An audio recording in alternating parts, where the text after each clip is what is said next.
HRC paid speeches from TKRK at HillaryClinton.com. 2. J. Palmieri at HillaryClinton.com. John.Podesta at gmail.com. Slatham at HillaryClinton.com. K. Shake at HillaryClinton.com. Greenolds at HillaryClinton.com. B. Fallon at HillaryClinton.com. Date 2016 to 2001-25028. Subject: HRC paid speeches. Team. Attached are the flags from HRC's paid speeches we have from HIWA. I put some highlights below. There is a lot of policy positions that we should give an extra scrub with policy, in terms of what was open to the press and what was not. The Washington Examiner got a hold of one of the private speech contracts. Her speeches to universities were typically open press, so this is worth a read. http www.washington.examiner.com. Clinton's speeches are cozy for Wall Streeters. Spoke close to journalists. Article /2,553,294 section author Dan Friedman. Clinton admits she is out of touch. Hillary Clinton: I'm kind of far removed from the struggles of the middle class because the life I've lived and the economic, fortunes that my husband and I now enjoy, and I am not taking a position on any policy, but I do think there is a growing sense of anxiety and even anger in the country over the feeling that the game is rigged, and I never had that feeling when I was growing up. Never. I mean, were there really rich people? Of course there were. My father loved to complain about big business and big government, but we had a solid middle class upbringing. We had good public schools. We had accessible health care. We had our little, one family house that, he saved up his money, didn't believe in mortgages, so I lived that. And now, obviously, I'm kind of far removed because the life I've lived and the economic, fortunes that my husband and I now enjoy, but I haven't forgotten it. Hillary Clinton remarks at Goldman BlackRock, February 4, 2014. Clinton says you need to have a private and public position on policy. Clinton: but if everybody's watching, all of the backroom discussions and the deals, then people get a little nervous, to say the least. So, you need both a public and a private position. Clinton: you just have to sort of figure out how to, getting back to that word, balance, how to balance the public and the private efforts that are necessary to be successful, politically. And that's not just a comment about today. That, I think, has probably been true for all of our history. And if you saw the Spielberg movie, Lincoln, and how he was maneuvering and working to get the 13th Amendment passed, and he called one of my favorite predecessors, Secretary Seward, who had been the governor and senator from New York, ran against Lincoln for president, and he told Seward, I need your help to get this done, and Seward called some of his lobbyist friends who knew how to make a deal, and they just kept going at it. I mean, politics is like sausage being made. It is unsavory, and it always has been that way, but we usually end up where we need to be. But if everybody's watching, all of the backroom discussions and the deals, then people get a little nervous, to say the least. So, you need both a public and a private position. And finally, I believe in evidence-based decision-making. I want to know what the facts are. I mean, it's like when you guys go into some kind of a deal, are you going to do that development or not? Are you going to do that renovation or not? You look at the numbers. You try to figure out what's going to work and what's not going to work. Clinton speech for National Multi-Housing Council, April 24, 2013. Clinton talks about holding Wall Street accountable only for political reasons. Clinton said that the blame placed on the United States banking system for the crisis could have been avoided in terms of both misunderstanding and really politicizing what happened. That was one of the reasons that I started traveling in February of '09, so people could, literally yell at me for the United States and our banking system causing this everywhere. Now, that's an oversimplification, we know, but it was the conventional wisdom, and I think that there's a lot that could have been avoided in terms of both misunderstanding and really politicizing what happened with greater transparency, with greater openness on all sides.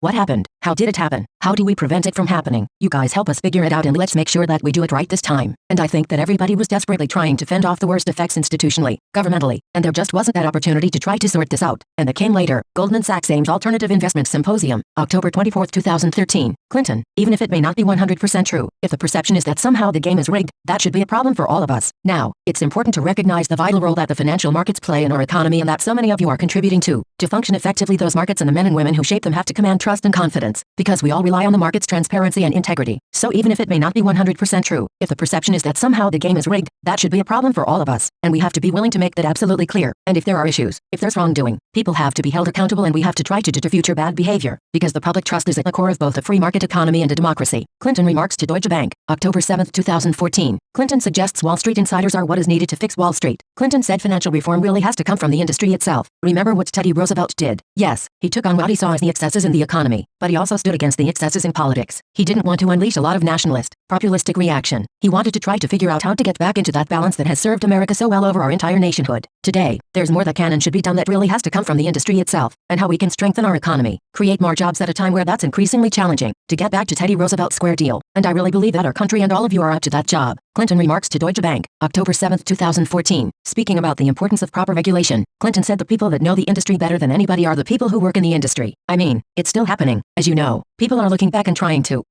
get compensation for bad mortgages and all the rest of it in some of the agreements that are being reached. There's nothing magic about regulations. Too much is bad. Too little is bad. How do you get to the golden key? How do we figure out what works? And the people that know the industry better than anybody are the people who work in the industry. And I think there has to be a recognition that, there's so much at stake now. I mean, the business has changed so much and decisions are made so quickly. In nanoseconds basically. We spend trillions of dollars to travel around the world. But it's in everybody's interest that we have a better framework. And not just for the United States but for the entire world, in which to operate and trade. Goldman Sachs aims Alternative Investment Symposium, October 24, 2013. Clinton admits needing Wall Street funding. Clinton said that because candidates needed money from Wall Street to run for office, people in New York needed to ask tough questions about the economy before handing over campaign contributions. Secondly, running for office in our country takes a lot of money, and candidates have to go out and raise it. New York is probably the leading site for contributions for fundraising for candidates on both sides of the aisle, and it's also our economic center, and there are a lot of people here who should ask some tough questions before handing over campaign contributions to people who were really playing chicken with our whole economy. Goldman Sachs aims Alternative Investment Symposium, October 24, 2013. Clinton, it would be very difficult to run for president without raising a huge amount of money and without having other people supporting you because your opponent will have their supporters. So our system is, in many ways, more difficult, certainly far more expensive and much longer than a parliamentary system. And I really admire the people who subject themselves to it. Even when I,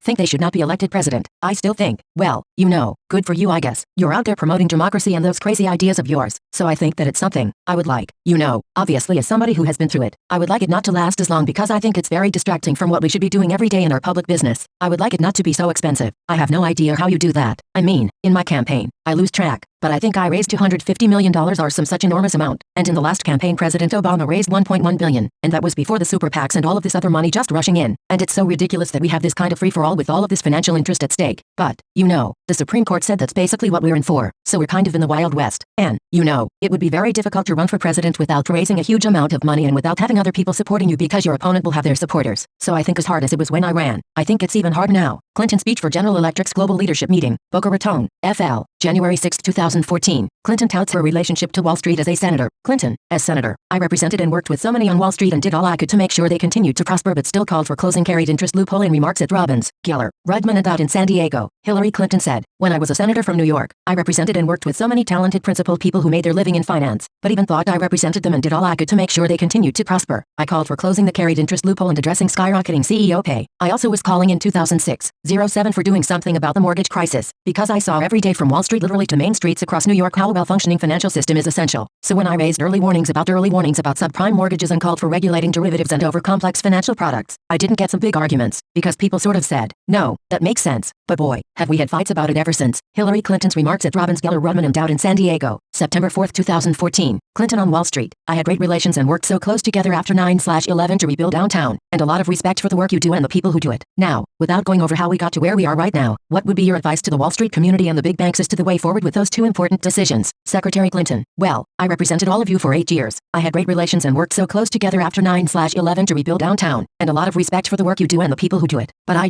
think that when we talk about the regulators and the politicians, the economic consequences of bad decisions back in 2008, were devastating, and they had repercussions throughout the world. Goldman Sachs aims Alternative Investment Symposium, October 24, 2013. Clinton talks about the challenges running for office. Hillary Clinton said there was a bias against people who have led successful and/or complicated lives, citing the need to divise up assets, positions, and stocks. Secretary Clinton. Yeah, well, you know what Bob Rubin said about that. He said, when he came to Washington, he had a fortune, and when he left Washington, he had a small. Mr. Blank fine. That's how you have a small fortune, is you go to Washington. Secretary Clinton. You go to Washington. Right, but, part of the problem with the political situation, too, is that there is such a bias against people who have led successful and/or complicated lives. The divestment of assets, the stripping of all kinds of positions, the sale of stocks. It just becomes very onerous and unnecessary. Goldman Sachs Builders and Innovators Summit, October 29, 2013. Clinton suggests she is a moderate. Clinton said that both the Democratic and Republican Party should be moderate. Ursula Burns. Interesting. Democrats? Secretary Clinton. Oh, long. Definitely. Ursula Burns. Republicans? Secretary Clinton. Unfortunately, at the time, short. Ursula Burns. Okay, we'll go back to questions. Secretary Clinton. We need two parties. Ursula Burns. Yeah, we do need two parties. Secretary Clinton. Two sensible, moderate, pragmatic parties. Hillary Clinton remarks. Remarks at Xerox, March 18, 2014. Clinton. Simpson Bowles. Put forth the right framework. Namely, we have to restrain spending. We have to have